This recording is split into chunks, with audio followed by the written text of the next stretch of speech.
வணக்கம். இன்றைய காணொளியில் நவீன வாழ்க்கைக்கு சாய்பாபாவின் அறிவுரையை பற்றி காண்போம். மனிதனின் வாழ்க்கை இன்று விரைந்து ஓடும் ரயில் போல.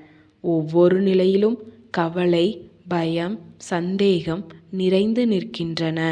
ஆனால் அந்த இருளில் ஒரு விளக்கு போல சாய்பாபாவின் வார்த்தைகள் நம்மை மீண்டும் எழுப்புகின்றன. ஏன் பயப்பட வேண்டும்? நான் இருக்கிறேன். நம்பிக்கை, பொறுமை இருந்தால் எல்லாம் சரியாகும். ஒரு பக்தர் வாழ்க்கையில் பல சிரமங்களால் சோர்ந்து போனார். குடும்ப செலவு, கடன், நோய் எல்லாம் ஒரே நேரத்தில் வந்து அவரை கவலைக்குள் தள்ளியது.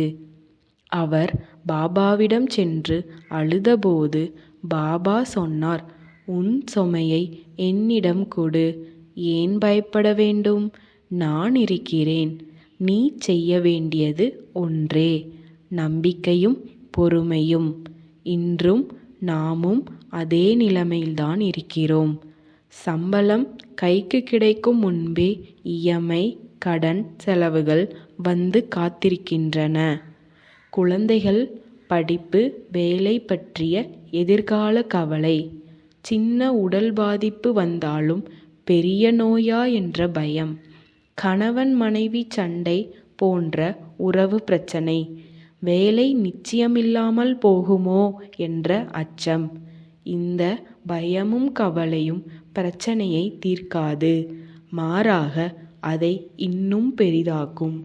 ஆனால் சாய்பாபா சொல்லும் பாடம் என்னவென்றால், நம்பிக்கை நமக்கு உள்ளார்ந்த அமைதியை தருகிறது.